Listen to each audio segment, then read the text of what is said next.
Well, seeing it's a bit of a quiet day today, I thought I'd get on with this gearbox here, this R380.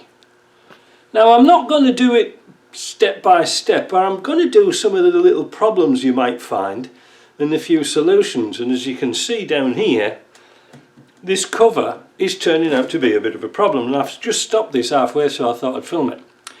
Whoever took this out, I didn't take this to pieces, somebody else did it.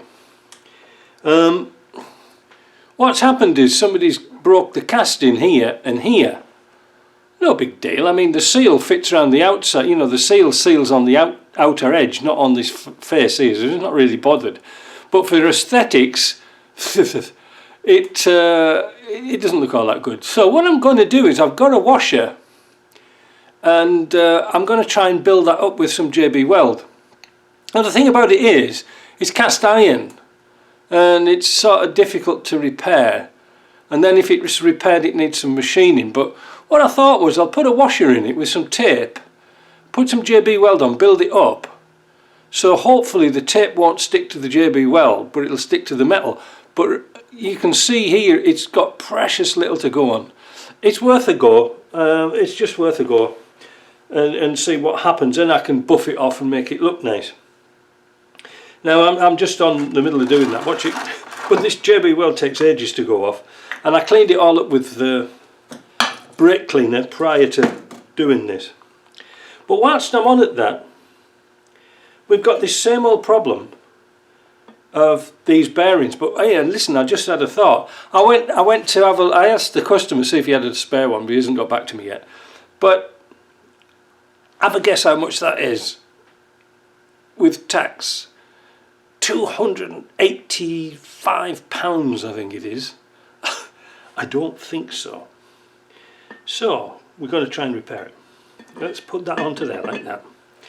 So this is the same old story about this bottom bearing. That's the top, this is the bottom, the one that goes in here. Now I always, when I take things apart and I find things in boxes, I always put a cable tie between the two. This is the original old bearing. Notice it's got a circlip round here, a snap ring. The replacement doesn't. So the idea is that, oh, there's gun jar right now. The snap ring sits in here, and the end cover pushes on here, right? That's the idea, sort of. Of course, when you get shimmed up, that might push out a little bit. But you can see, there's precious little of the bearing actually sits in the casing. So we've done this before, but I'll do it again. I'll show you how I'm going to do this box. So this bearing here doesn't have the ring on. No big deal. But, as you've seen before, it's all loose in there. So all it's doing is pushing against here. When you tension up your lay shaft, when you get your bearing on, like there, it's pushing against there, but there's nothing on the side here. So JP makes me these rings up here, and what we do is we press that into there and then press the bearing in, so it's got some support on this casing as well. I don't know why they did it. Maybe they had some ideas of putting bigger bearings in the bottom, I don't know. But why they do it, I don't know. It's a mystery. And also there's an oil passage here, so it's not a big problem, because once that's in, you can get the oil down the back. So, and also it runs in oil anyway. Oh, I've got that bloody gluey stuff everywhere. So that's that thing. I'm going to work on that this morning. But that's a little tip. I might just ask JP to knock a few of them up, put them in the shop, because, you know, like I said, it's a really daft idea. And like I say, I've seen a lot of these casings here wear out, because when the bearing's worn, or there's something gone wrong with the lay shaft, or the lay shaft bearing's collapsed, it eats inside here. That bearing rattles around. So this is really a belt and braces thing. Now the other thing is, what we've got to do today is, somebody's already cleaned this piece up, but the dowels, which are supposed to be free to turn, solid, rock solid. So I've got to get them out, polish them up, and make sure they're a nice sliding fit. and then we can degrease this and paint this black and just have an inspection of everything. You know, it's not too bad. But one thing I wanted to say to you is this, and if I can find it, where's that mark? Maybe it isn't on this one. These casings are bolted together, and then they're a line board in one. So this casing and this casing is bolted together, and then they bore it in one big piece. So what I'm trying to say is you shouldn't mix pieces up. Oh, there it is there. Wait a minute. Here. As you see on here, there's a little tiny mark, and it says C. And on here, there should be a corresponding mark. Let's get the orientation of this right. Where does it go? It doesn't go like that for sure. It goes like that. Right. So there should be a corresponding C on here. However, there isn't. You can't see it. Oh yes, you can. You could just say. I mean, his stamping must have been absolutely blunt as a bugger. But anyway, that's how it's supposed to go, roughly. You know, let's lift that up. It goes into there like that. The other one into there. There's supposed to be a corresponding mark on there. Don't mix and match those casings up. Don't take one off another job and put it onto this one. It won't work. Your bearings won't last 5 minutes, honestly. They'll be out of line. Now, let's see if we can free off those dowels.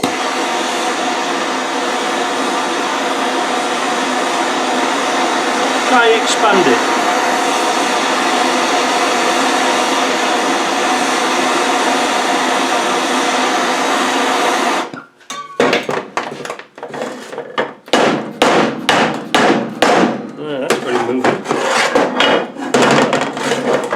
Heavy. A bit of oil. A bit of oil. See if we can.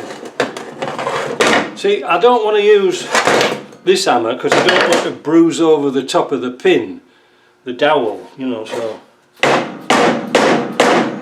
what I want to do is get it out, and then we're going to polish it, make sure it's going to be alright. So I want something to knock that out with. I've got a bolt or something like that.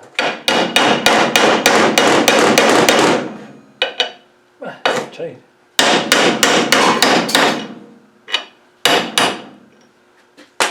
Right, that's going to go.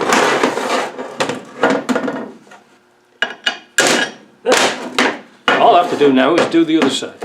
So I started to clean up the pins, the dowels. And I've noticed this one.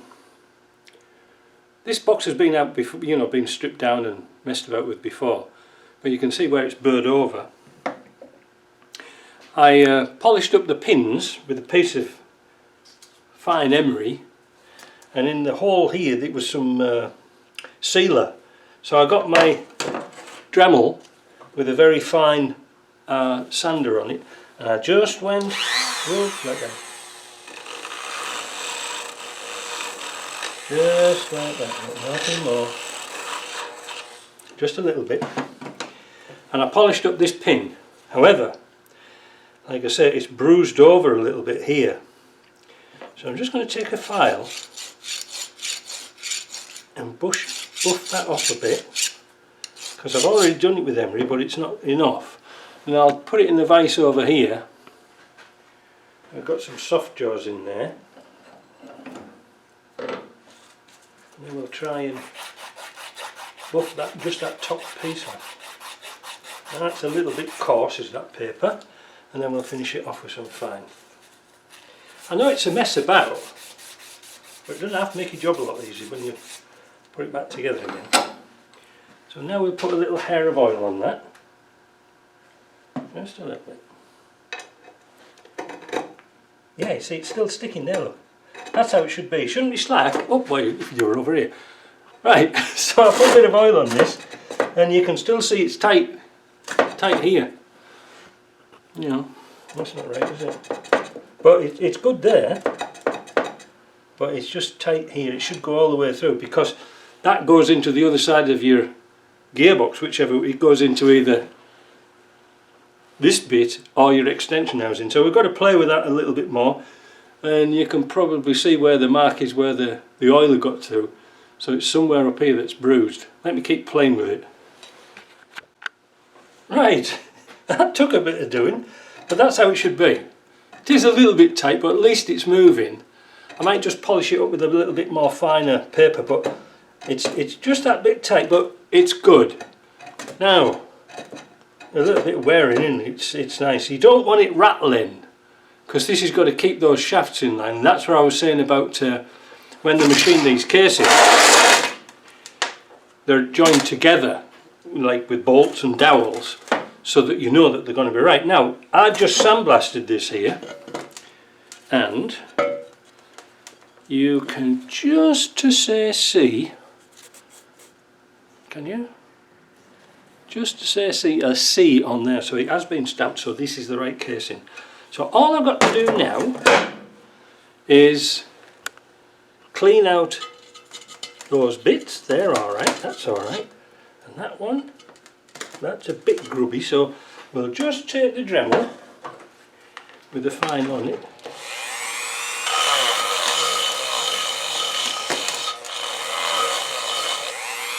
Clean that out.